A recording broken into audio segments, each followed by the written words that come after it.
Orange and Blue today is back with a what if that'll, I don't know, make you sick a little bit. What if Joe Flacco was actually good with the Broncos, Mace?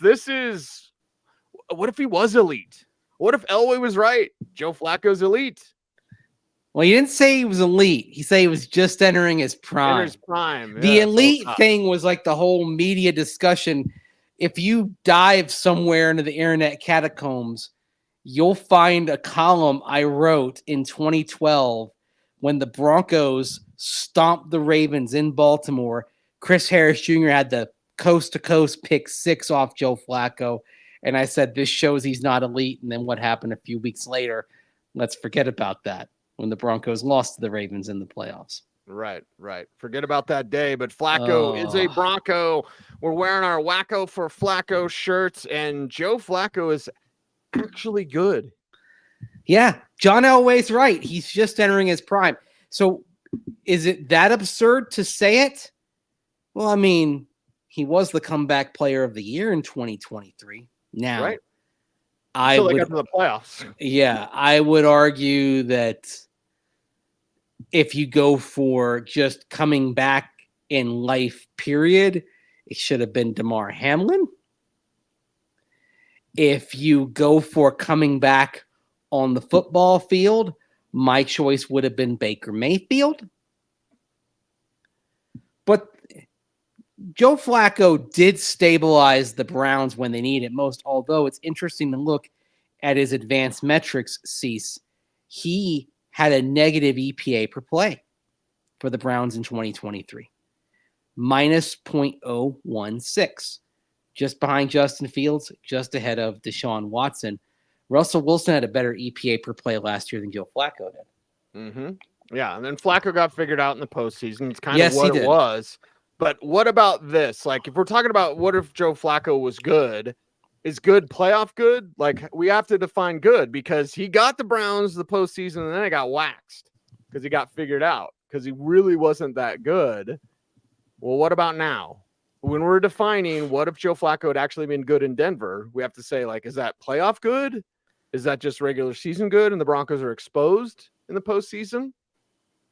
I'm going to say that good in Denver means a season that he's playing at a level with Rick Scangarello, Kyle Shanahan acolyte as his offensive coordinator, running the Shanahan, McVay, Kubiak kind of offense, that he returns to the level he was at in 2014. That, was, of course, was the year when Gary Kubiak was his offensive coordinator in Baltimore before Coops became the Broncos head coach. Flacco had the second highest passer rating for a year in which he played more than 2 games in his career. He had the highest QBR of his career with the Ravens. And that Baltimore Ravens team didn't go to the Super Bowl, but won a playoff game in Pittsburgh. Sorry, Cecil. And then lost a very tough, tight playoff game in Baltimore, or to New England. Baltimore lost to New England 35-31. So if it looks like that, first of all, if Joe Flacco plays like that for the Broncos, what does their 2019 season look like?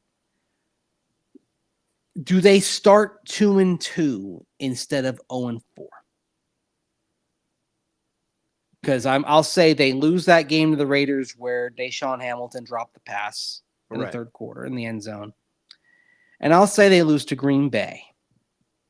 Lost that game by a couple of scores. Okay. But those the close optics are better, right? It's Flacco going toe-to-toe.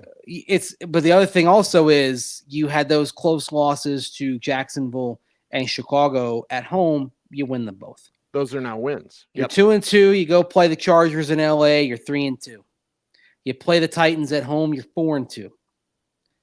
All of a sudden, you are off to a good start. Now, by saying he's good, I'm also going to say Joe Flacco doesn't get hurt in Indianapolis in week 8.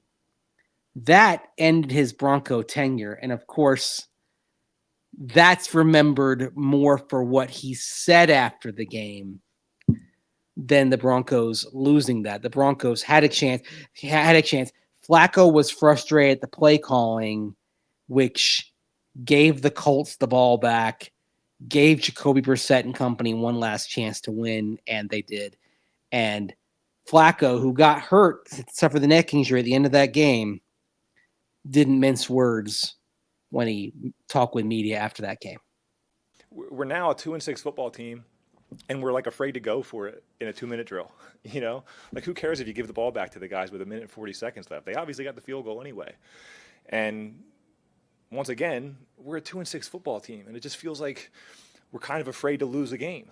It's 3rd and 5 at the end of the game. You know, it's who cares if they have a timeout there at the end or not? You know, getting in field goal range isn't that tough. You know, so you're just putting your defense in these bad situations, and I just felt like, what do we have to lose? Like, why can't we be aggressive in some of these situations? That's kind of how I feel about a lot of the game today. I love sassy Flacco. That was the best. But here's the thing. If Joe Flacco is playing better and you're stacking some wins up early, is Rich Gangarello as conservative in that moment? Or is he saying, yeah, Flacco's having a good season, I'm going to trust him and throw it? Joe Flacco that day in Indianapolis, 76.8 passer rating, 20 of 32, $174. No touchdowns, no picks, was sacked 3 times, including at the end where he suffered the neck injury that ended his Broncos career. Right. He's sassy Flacco, but I don't think he would have had reason to be sassy if he played a little bit better early on in the season.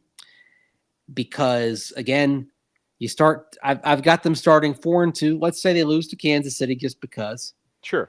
But you lose a close game to Indianapolis. You lose by 2 on a field goal with 22 seconds left. A Flacco who's a little bit better, you win that game. And so you're sitting there after 8 games, you're 5-3.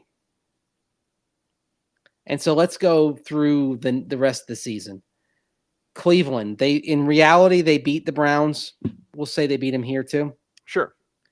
At Minnesota, that was they took a huge lead and blow it. Brandon Allen at quarterback. I think they might blow that anyway, just because that was where the cornerback. There were a lot of injuries at cornerback. It was catching up to him. Okay, but that's with Allen at quarterback, not Flacco. I'm going to give him the win there. So you got all right. I'll go with you then. I'll ride this. Okay. 7-3 at Buffalo. Following week, windy day, loss. 7. That's a loss. Yep. Chargers, you beat them with Drew Lock in his first ever start. Win.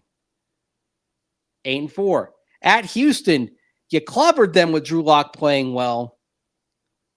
Is Houston in the same mind frame? Because all of a sudden, instead of a 4-8 Bronco team coming in, it's an 8-4 Bronco team.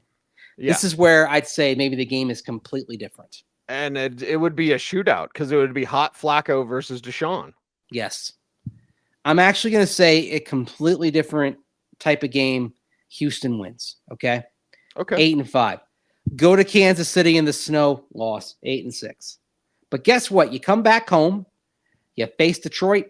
And you face the Raiders in their last game in Oakland. You win them both. Congratulations, Denver Broncos. You are 10-6. And this means you are a playoff team. Yay! You are the number 6 seed in the postseason. And your reward for being the number 6 seed in the playoffs is you get to go play at New England. Now, here's the thing. This is New England struggling down the stretch. This, in the reality, in the real universe, New England loses to Tennessee. Joe Flacco and the Broncos go to New England and end Tom Brady's time as Patriots quarterback. Yep. They win. Yep. Because that was a struggling team at that moment. So so now I'll say that the next week the Broncos would go to Baltimore. Tennessee won that game in reality. I think the Joe Flacco revenge tour ends there. Yes. Right. Mm-hmm. All right. So here we are. 2019, you're back in the playoffs. Joe Flacco has gotten you back to the playoffs.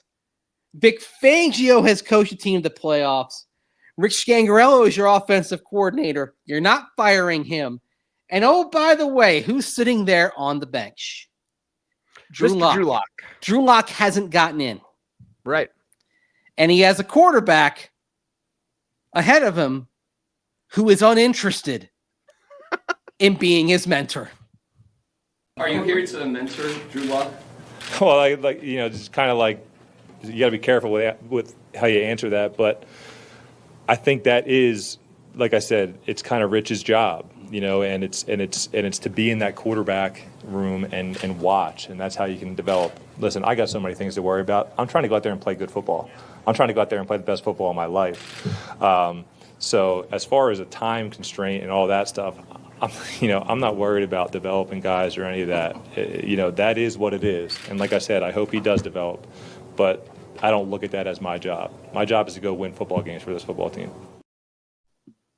And Joe Flacco would have done his job in this environment. Yes. Do your job. He did it. Yes. It was very interesting because that, of course, is the famous remark that led to an awful lot of discussion 5 years ago. Mm-hmm. He said something else right before then, which I think is fascinating given Joe Flacco's background. It's regarding what he thought would best help Drew Lock develop. Let's play that. Listen, I hope he does learn from me, because that means that we're out there and we're slinging it around and we're having a lot of fun, because he's going to learn by watching us do it and watching us do it well. That's how he's going to learn the timing and all those things, is to be able to see it on film and hear Rich talk about it with me and, digest as much of that as possible. So, like I said, I hope he does learn from me, because that means we're out there lighting it up. Okay. Lighten it up. You're lighting it up. But there are a couple of things here that I think are interesting. Number one, did we not do a show a few weeks ago talking about Peyton Manning saying you learn by playing. You learn by going out there and experiencing it. Right. That was the best way. Citing not only his experience, but Eli's experience, his younger brother Eli learning more playing than on the bench. Okay. Second, you know what happened to Joe Flacco when he was a rookie, right? Let's walk down memory lane. Joe Flacco coming out of Delaware, jerked to me at the Senior Bowl, first round pick. And he started right away. Baltimore went all the way to the AFC Championship game, had a win at number 1 seed Tennessee in the divisional round. Before that, a win at Miami, which won the division in the year that Tom Brady was hurt. Yeah, Joe Flacco got an awful lot out of playing. And so it was always interesting to me that he got up there on that podium and talked about Drew Lock being best learning by watching, when the thing that happened for Flacco was he got out there right away.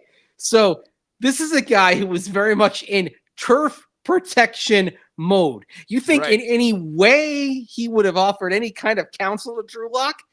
Hell no. Not at all. No way. No chance. Oh, gosh. Okay. So Rich Scangarello keeps his job. Drew Lock continues to develop. Not only does Rich Scangarello keep his job, because he worked for Pat Shurmur's not coming, at least not yet, because Rich has become an it candidate. Like, oh, this guy. Look what he did. He revived Joe Flacco, who'd been benched in favor of Lamar Jackson. And he worked for Kyle Shanahan. He's got the secret sauce. Rich is getting some interviews. Yes. Because he's got the right connections. Yes. Vic Fangio, the grumpiness is not there. Vic's a winner as a head coach. Wow. What way you say that? Vic's a winner. Everything he would have been. Everything's different. John Elway, it's like, oh man, did it again. You were right about Joe Flacco. That's what everyone's saying. Like, yes. Oh, you were right. He was just entering his prime. And he still got Locke to develop. So John Elway doesn't have that quote unquote shame of missing on Drew Lock. Yes. Because we don't know about Locke. He's still behind Flacco, but Flacco's playing in his prime. Yep. Where's John Elway's contract? Does he get extended? Yes. Oh my God. John Elway gets extended. He's still GM. He brought them all the way back. Yes. Oh. So after that playoff season with a playoff win, John Elway signs a contract extension. Now, very quietly, things are set up to where Matt Russell basically becomes the heir apparent as general manager. Now, of course, Russell walked away at the time, called it a retirement when he left the Broncos around the same time as John Elway. It turned out to not be a retirement. He's working for your guy, Howie, in Philadelphia. Yeah. Yep. So Matt Russell's back in a good place. Yes. Yep. Took Jordan Dyes on with him too. Well, I love Jordan as well. Yes. Yeah. So, but Elway's here is the all GM. is good. Yeah. But instead, they're here. They're both here. He kept the band together. Right. What does 2020 look like? Pandemic included. What is that season? Because now we have to fast forward it. Like, what's Flacco after a playoff appearance in year 2? What does that look like? Because we don't have a Teddy versus Drew. We don't have any of that. And we don't have Drew getting the whole thing yet. We don't have any of this. And he's operating in a scheme that we're now saying brings out the best in him. Because we're sitting here saying his 2 best and most efficient seasons by QBR are the ones running this offense. So you're lined up for 2020. You're not picking as high. This is enough. So let's start there. Okay. The 2020 NFL draft. You're not picking 15th because you didn't go. You want a playoff game. You want a playoff game. You're right? picking like 25th. Yes. Okay. So John Elway, remember this is John Elway hat on. John Elway hat of like, all right, I got the golden touch again. I got the golden touch. And you're looking at the receiver core. It's a great receiver class, right? Yep. Henry Ruggs is off the board. Jerry Jeudy's off the board. Oh my God, I know who you're picking. CeeDee Lamb's off the board. Jalen Reagor's off the board. Justin Jefferson's off the board. Unless you move up for Justin Jefferson. I still want that to happen in this new multiverse. Yeah, Justin Jefferson's right there. I was gonna go T. Higgins. Oh, okay. I could take that. But no. A little bit of a move. John Elway, golden touch. Broncos move up and get Justin Jefferson. Oh my God. So Joe Flacco. Oh my God. Is looking around and he's seeing Justin Jefferson and Courtland Sutton. Woo. Oh. Smoking. Of course, here's what happens. Wow. That is amazing, right? Wow. You get to the second round and you maybe KJ Hamler falls to the range that you pick. But maybe you're looking around elsewhere, okay?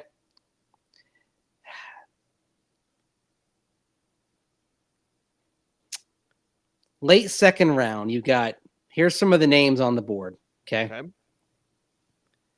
You got Jeremy Chin, Steve Atwater's nephew, safety. I would like that pick. Willie Gay, inside linebacker, Mississippi State. A.J. Dillon, running back, Boston College, eventual Door County, Wisconsin enthusiast. Denzel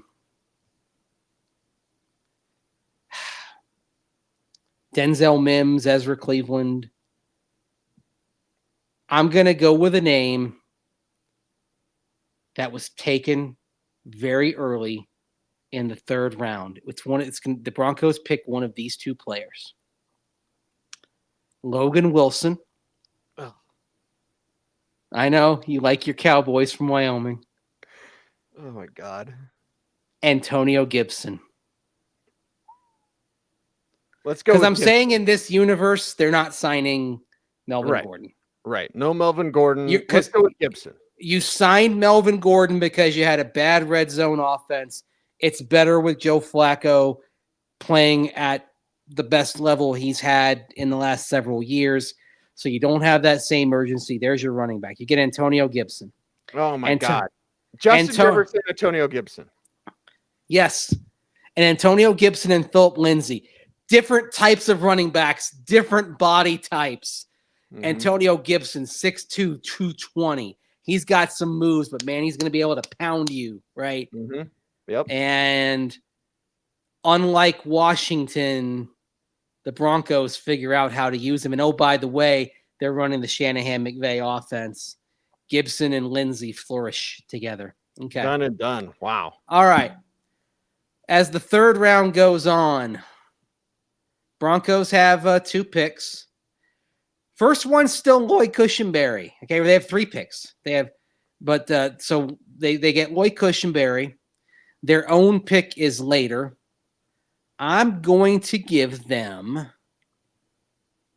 little. I'm gonna say this is probably a pick that doesn't quite work out. Cam Dantzler, the cornerback from Mississippi State. Okay. And then they still pick McTelvin Agim. That doesn't work out. Okay. Unless, okay, do you want to just have some fun here? Let's have some fun, man. It's Elway GM hat time. Alex Highsmith. Ooh. Because we saw McTelvin and Highsmith at the Shrine game at the top that year. Respectfully to Agim, Highsmith was the one that jumped out to both of us. Highsmith was the guy. So that was a dude we both liked. Yes. Like watching him in the one-on-ones, that like he owned the one-on-ones. Mm-hmm. So is this Elway in maybe an elevated contract, and then Russell is kind of like putting his stamp on things? Because if he's picking Highsmith, that's not an Elway move. That's a Russell move. Yeah. Saying, Matt, what do you think? Well, you were down at the Shrine. What do you see? He said, man, I really like this Highsmith kid. Spin shot. I know, and you know we can't have enough edges around here. Mm-hmm. And John's like, ooh, sold. Yeah, I like my edges. Yes, I do. Now people are like, oh, well, you have Von Miller and you have Bradley Chubb. Well, you got another one. Von Miller still gets hurt. Yeah. Because training camp is still all sorts of messed up. Mm-hmm. Okay. But that's great. Like you got some depth there, right? You got plenty of depth there at edge, of course. Because you'll have Bradley Chubb, of course, coming back from injury. You have Alex Highsmith there. And then, of course, you've got a guy who ended up being your leading sacker that year. And that, of course, was Malik Reed. Okay. So you got pretty good rotation. Yeah. You're kind of stocking the shelves again. And in the 4th round, you still pick Alberto. Okay. I think we've sort of played this out as it would have gone. So you go through the off season. It's the COVID year. You can't meet in person, but you're not asking everybody to learn a new offense. You're having the Zooms and you're building off of what you did last year. Flacco is confident. He's comfortable. Yep. You get to training camp, and more so than a lot of other teams, you have constancy of scheme from the previous year. This is a team that looks like it knows what it's doing. And oh my God, Justin Jefferson. Wow. Rich Scangarello's going to get a head coaching job. That's what's going to happen. Okay. If they have another strong season in 2020, and then Will Levis to be drafted in the 1st round because Scangarello wouldn't ruin him in college. Yes.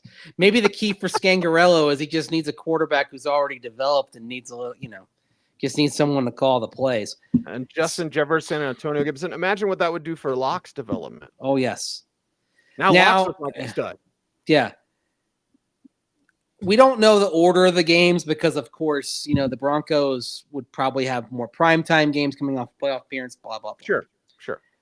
In this universe, Courtland Sutton's still getting hurt. Jefferson takes over then. Yes.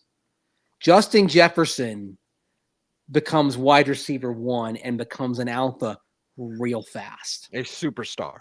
Yes. Megastar. Like, oh my God.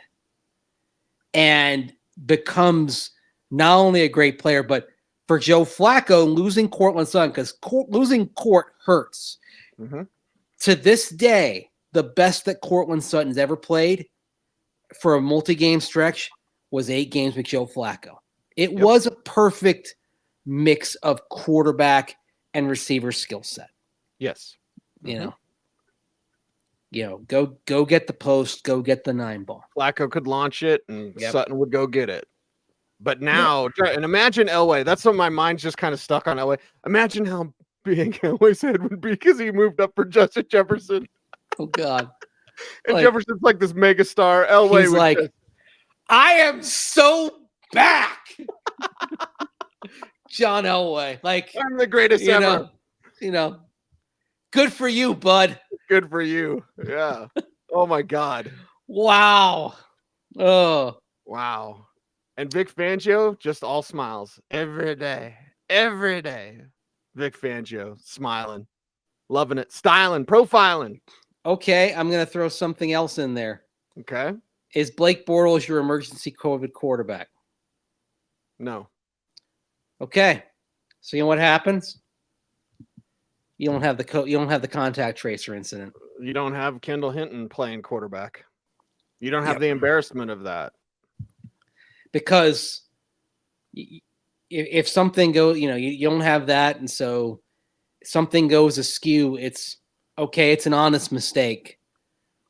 We'll wait until until they get cleared, but we're gonna take that game that happened, it all happens that week.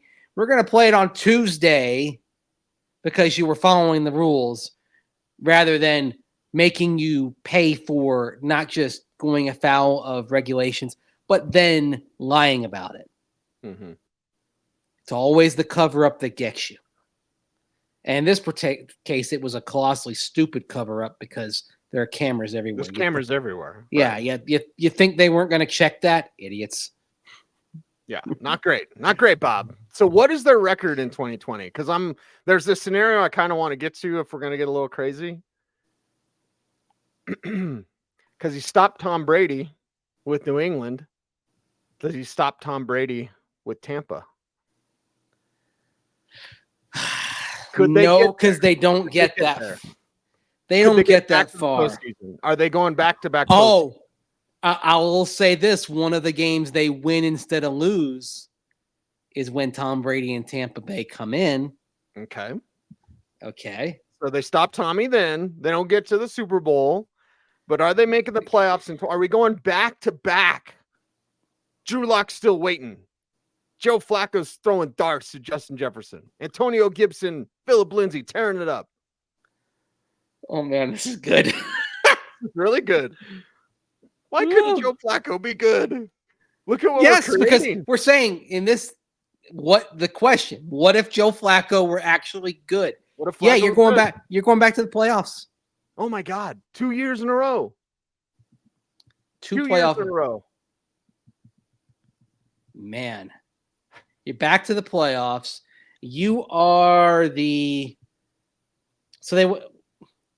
now this was a year where 10-6 wasn't good enough. It was top heavy. Okay. Because you're not winning the division. You're not beating Kansas. No, Chiefs went 14-2, but right. Okay. You came close to beating Kansas City in Arrowhead on Sunday night with Drew Lock. And we know in this season, the crowd didn't matter. There were 16,000 people at Arrowhead that night, not enough to make a difference. So the Broncos stopped the Chiefs streak there in 2020 at Arrowhead They pull off the win. Nice. Okay. The Broncos get to 11-5, and I'd have to go through the permutations on the tiebreakers and all that, but they nudged their way into the postseason. It's the first year with 7 playoff. So it was for sure. Then they make the playoffs for sure. It was an incredibly top heavy year in the AFC because you had 8 teams in the AFC that won at least 10 games. And then you had a bunch of teams that were just bad, right? Like the Jets were bad. The Jaguars were dreadful. The Bengals were terrible. So, Joe Burrow, of course, got hurt midway through the season. So they go to the playoffs. And in that scenario, the previous year, we had them winning a game. They would have been, I'll give you one. At Pittsburgh. They lose. Pittsburgh lost to Cleveland in that playoff. Yep. Pittsburgh was slumping. Remember, that was a Steelers team that for much of the year looked like it was going all the way. Yes. 11-0. Yep. The Steelers get to the playoffs having lost 4 of 5. I think the Broncos go to Heinz Field and win. I kind of want Scangarello to either move on or lose his job. So if they lost in the wild card, like, hey, they won a playoff game the year before, then they lost. Fangio would blame Scangarello. He didn't like Rich. But if they win against Pittsburgh, Skangs is getting a head coaching job. So you're getting rid of him anyway. He moves on. Okay. So they win against Pittsburgh. All right. So now they're in the 2021 NFL draft. Elway's feeling himself. We just hired Pat Shurmur. Good for you, bud. We know everything. Vic Fangio, every day. Are you hiring Pat Shurmur, though? Maybe not. Who would be available? Who could you have promoted? That's what it comes down to. You're saying, okay, we're looking internally here at our staff to see who could move up. You wouldn't want Munchak calling plays, would you? Like offensive coordinator. Because you're looking at the 2019 staff here, which by and large you've kept together. So Mike Shula is not on the staff, for example, the quarterback coach in 2020. Right. I'm gonna guess the offensive coordinator becomes Zach Azzanni. Okay. TC McCartney's your quarterback's coach under Rich Scangarello. I think you're saying, okay, maybe not quite ready just yet, but Zach Azzanni, who of course is now with the Pittsburgh Steelers, by the way. Mm-hmm. Because he spent a year with the Jets. He followed Nathaniel Hackett to New York, and now he's on the Steelers staff. Zach Azzanni gets his shot as offensive coordinator. He briefly had a chance in college. Now, that being said, he hasn't worked for Kyle Shanahan. And, oh, by the way, you've got this Drew Lock thing because very quietly Drew Lock is developing. Yep. Joe Flacco is going into his 14th year. Maybe we got some off-season workout videos of Jefferson catching passes from Locke. And it's like, excited. Oh my. The next guy. Oh my.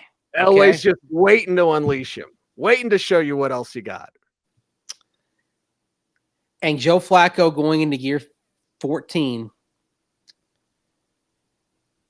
Broncos start that season. Let's say, we'll say they start the season like they did in the real version. They're 3-0. They're feeling good. They're feeling their oats. Back-to-back playoff appearances. Vic Fangio is securing his job. Joe Flacco gets hurt. Drew Lock comes in. He's been marinating for 2+ years. Learning the way Joe Flacco wants him to learn. He's been learning this offense. He doesn't have Skangs, but they're running the offense. He's ready. He's chomping at the bit. He's been waiting. And he looks good. Wow. The time helped him get settled. He fixed some bad habits, fixed Footwork some better. mechanics. Yes. And the Broncos marched to their third straight playoff appearance. John Elway is still the GM. George Paton hasn't come. Nope. And Vic Fangio is now, I can do it with anybody. You give me anybody, I can do it. By the way, this is potentially not working out for George Paton because he doesn't come to Denver. One of the things that happens the following years, everything melts down in Minnesota. Mike Zimmer fired. Rick Spielman fired. The Vikings clean house. Yeah. George Paton gets cleaned out too. Wow. Yeah. So now George Drew Paton Lock is the phenomenon. Like legit phenomenon. Flacco doesn't get his job back. Yep. Flacco's kind of done. And Drew Lock is Not now quite, in a contract year. Not quite. You trade Joe Flacco. Ooh, okay. You trade him to New Orleans where Sean Payton just left. How about that? I was going to say, where's Kenny Pickett in this? You trade him to the Steelers. He goes back to the AFC North. Because he wound up in Cleveland. How about this scenario? He winds up in Pittsburgh, Wow. Oh, my. This is fun. This is spicy. But then Drew Lock makes it with Justin Jefferson. And Drew Lock's in a contract year, by the way. Wow. Oh, yeah, he's in a contract. He'd been third year. He'd been entering his fourth year as the starter in a contract year. Oh, my God. Are you doing the Jordan Love thing? Yep. You're right. I've seen enough. Yeah. But now you're staring down the barrel of over the horizon. You got to re-sign Justin Jefferson. Re-signing Justin Jefferson becomes sort of the big thing. What's also happening on defense? Well, you didn't fall out of contention. You didn't trade Von Miller. Yes. You didn't trade Von. Wow. Von's still around. And John Elway's like, Bronco for life. Good for you, but because John, that was his first pick. So you know what happens? Let Von go. He's never letting Von go. The Rams don't win the Super Bowl. Woo. Wow. All from Joe Flacco being good. Cincinnati Bengals over the San Francisco 49ers in the Super Bowl. The Rams don't make the Super Bowl. The 49ers with Jimmy Garoppolo do, but they fall short against Burrow and the Bengals. Cincinnati gets its first world championship. Wow. And Sean McVay doesn't get his. Wow. So he retires. McVay retires. Without winning it all? Like Dick Vermeil. He's got the burnout like Dick Vermeil, man. Yeah. Sean McVay almost retired after they won with Stafford. I know. Was the talk. Okay, so let's do this because you you mentioned Vermeil, that Rams collapse in 2022 had some things in common with the Eagles over the 2 years collapsing after Vermeil got in the Super Bowl. That's a very good pull, by the way. Yep. So, and I'm stuck on the Elway thing. I apologize, but think about this because you mentioned they got to pay Justin Jefferson. Elway doesn't want to. Because he's a gold, baby. Everything he's doing it. So he's car dealer mode. Car dealer Elway. But here's the other thing that's happening. The team gets sold. Woo! Yeah. The stuff, the Bolin family drama doesn't go away. Okay, so what's the price? If they're a playoff team, what's the price? Is it $5 billion? $5 billion for the Denver Broncos. Woo! $5 billion for a team that's gone to the playoffs 3 years in a row. And here's the young thing. Quarterback. You wouldn't think of firing John Elway. But you're going into year 4 here. Even though Drew Lock is making progress and you've tied yourself to him, you've given him the Jordan Love deal. Okay. Right. Cracks are starting to emerge. because players they've been to the playoffs 3 times, but they haven't. I think we're saying they haven't gotten past the divisional round. Sure. Yeah. So there's a frustration starting to set in. It's not all happy. Now it's like, why can't you take the next step? Right. And John Elway going into I've got to make a deal mode with Justin Jefferson. Jefferson gets frustrated. You have new ownership coming in with new eyes saying, hey, this guy's pretty talented. Let's get something done here. Mm-hmm. Right? Like this is one of the this dude's one of the reasons we bought the team. We paid $5 billion for this team. Yes. And that team includes Justin Jefferson. Make the damn deal. Okay. But you got other things in play as well. You have Von Miller's contract expiring after 2021. Do you bring him back? I mean, based on what he got paid in Buffalo, he'd still be getting paid. I know. He'd still be getting paid. As remarkable as it may seem. And you're talking about, okay, we just had to re-up with Drew Lock. We just gave him a little bit more because he's our quarterback next couple of years. We've got the Justin Jefferson thing on the horizon. We got Bradley Chubb on the horizon. Mm-hmm. But you have Highsmith in this instance, so Highsmith would change the math. And you're like, we're letting Vaughn walk. Vaughn goes to Buffalo. Okay. But he never becomes a Ram, and he never gets that second ring. Unless he eventually gets it in Buffalo. But to this point, Von Miller doesn't have a second ring. Wow. I'm also wrapping my arms around the whole thing of Mike Brown being the owner of a world champion. This is another thing. It's a little odd. Mike Brown wearing that cheap farm hat. Like, that's one of my favorite visuals ever that I've ever seen in a big game, when they would flash up to the owner's box. And, Mike Brown, he's rumpled as ever. He's sitting there and he's wearing a, God, I think it was like the Clover Hill Farm just hat. I mean, I admire Mike Brown in some ways because, like, the dude does not care about how he's perceived. Mark Davis in a $200 haircut, right? Yeah, it's like, what? Think about it. The biggest day of your professional life. Now, Mike Brown did the thing that nobody thought he could do because technically he's still the GM. Mm-hmm. Yeah. The wild thing on Mike Brown is this man is 88 years old. And he still has his hands.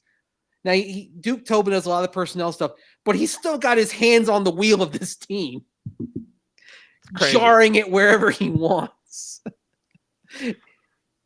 For a generation regarded as the worst owner in football, and he's got a ring.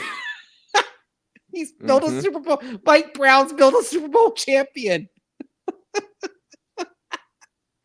I love this alternate universe. The Broncos are going to the playoffs. Joe Flacco was good. Yes.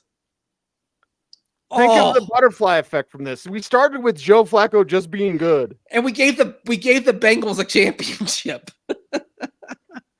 Oh, by the way, the Chiefs are still really freaking good, though, and this is the problem. Yep. Because one thing that's happened here, nothing has changed on the Chiefs in their season-long outcomes. Right? To this point. Right. Nothing's changed. They're still the Chiefs. They're still a dynasty. And they are even more frustrating to you because you've been to the playoffs 3 times, but they've won the division each time. Yes. And at this point, we have them stopping the streak. But in the Vic Fangio era, the Broncos are 1-5 against Kansas City. Oof. And maybe, I'll throw another layer in. Yes. There's a playoff loss too. So 1-6. Yes. Broncos went to Arrowhead. Probably in Drew Lock's first year as the starter, 2021. Broncos went to Arrowhead and lost in the playoffs. So before we wrap up this extended show, we have to bring this up, and this might extend us a little further, but it's part of the conversation. Pardon me. Fangio's on the hot seat because they can't beat Kansas City, and because Locke is getting some cachet. Yes. The ownership paid Justin Jefferson. Ownership made Elway not be a car dealer. And they're saying, get us an offensive coach. Get us an offensive coach. Mm-hmm. So there's a breaking point with Fangio where it's like, you got us back. You're John Fox. Who's the coach? I think I think in 2022, the cracks open and they miss the playoffs. Okay. So then Fangio's gone. Fangio's gone. Who's the coach? And you know where I'm going with this. They can't get Jim Harbaugh because Harbaugh says I'm going back to Michigan. Right. It becomes a battle for DeMeco Ryans. With DeMeco, you have somebody.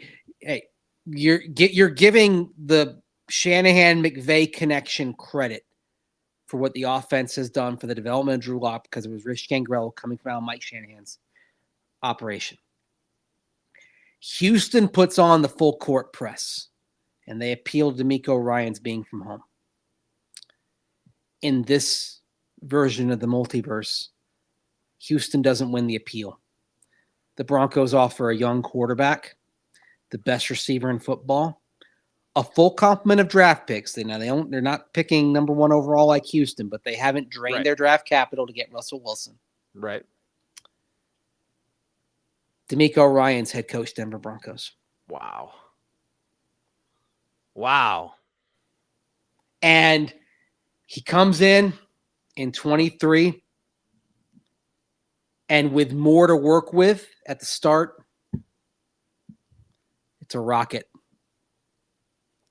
It's a rocket ship in 2023 for the Broncos with DeMeco Ryans. Are you saying what I think you're saying?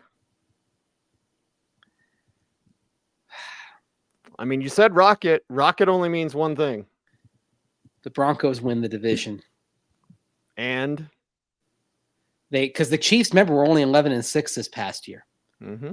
Broncos go 12 down. Broncos go 12-5, and they're the number 2 seed.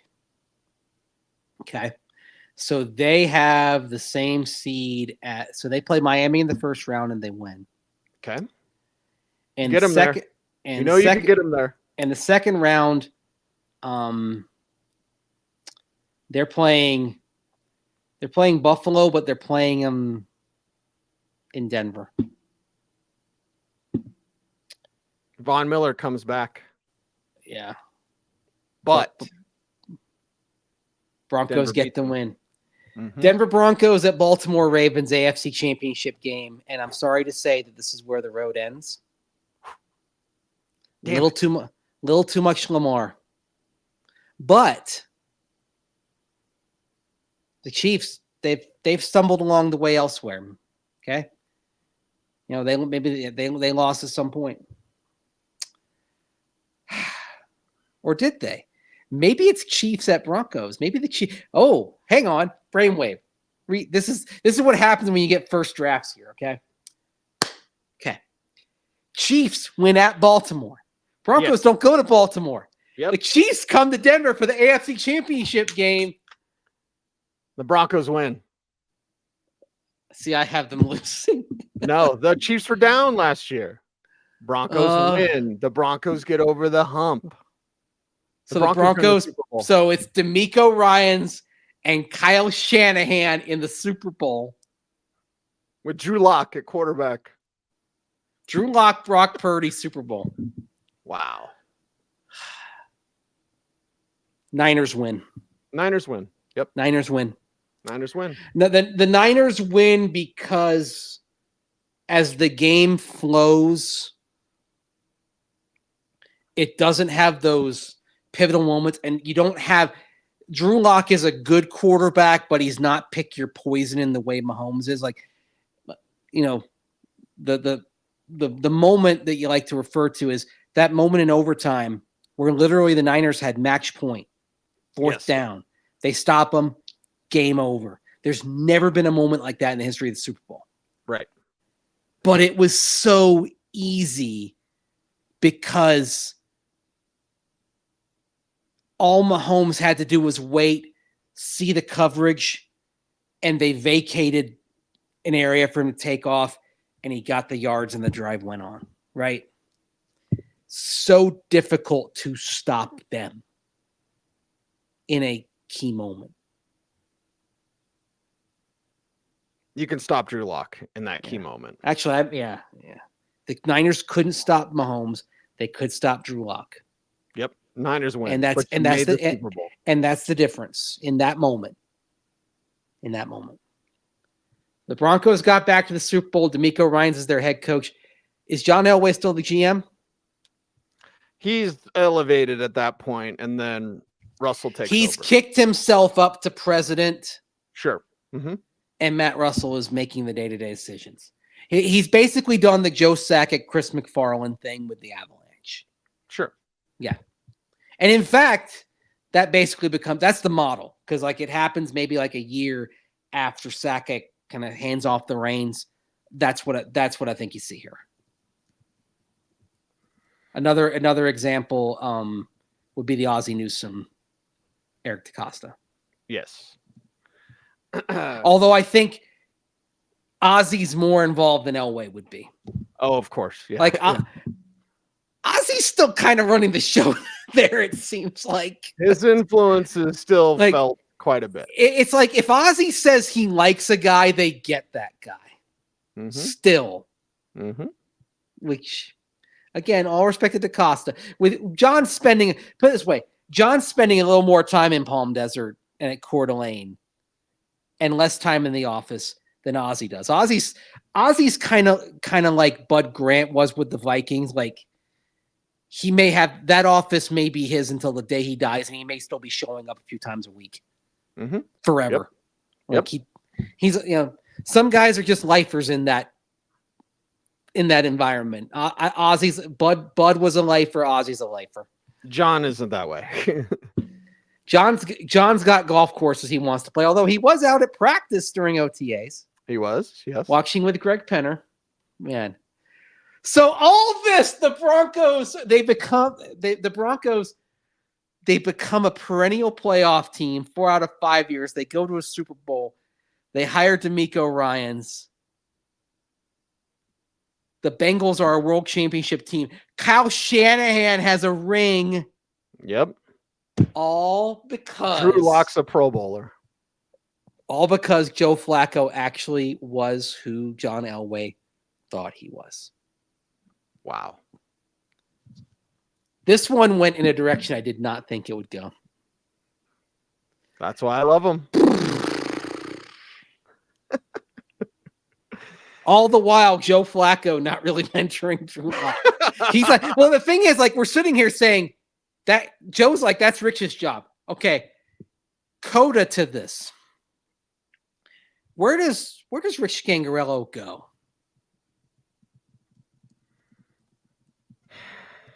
Okay, so let's look at the coaching. Because he would have been a head coach. Let's look at the coaching changes around the NFL that year. Okay. Chicago Bears hire Matt Eberflus. Nathaniel Hackett doesn't become the Broncos head coach. That's another thing. Yes. Lovie Smith, Houston Texans. Doug Peterson, Jaguars. Josh McDaniels, Raiders. Mike McDaniel, Dolphins. Kevin O'Connell, Vikings. Dennis Allen, Saints.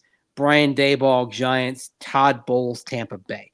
Bowles was a promotion off of Bruce Arians' staff. Daboll connection to the GM with the Giants. He's still going there. Would Scangarello have taken O'Connell's spot?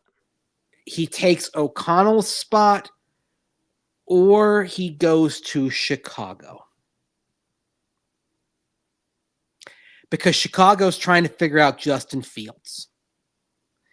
Now, yeah, they did hire a defensive coach, but I think after Skangs' work with Drew Lock, he says, this is what I'll do with Justin Fields.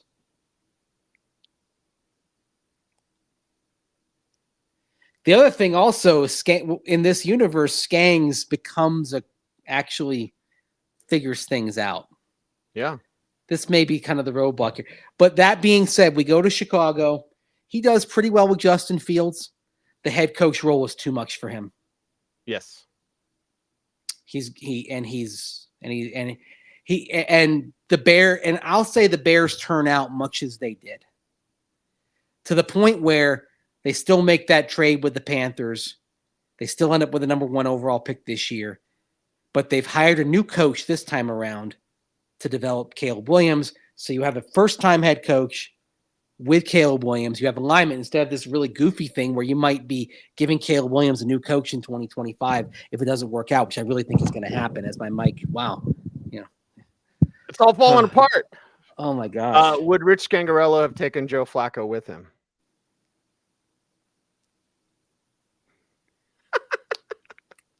I hate to extend this already extended show, but I had him going to New Orleans, right? I said that earlier. But does he find his way, right? Wandering around as Flacco is currently doing from Cleveland to Indianapolis. He finds his way back with Skangs to help out with the young Justin Fields like he didn't help out with the young Drew Lock.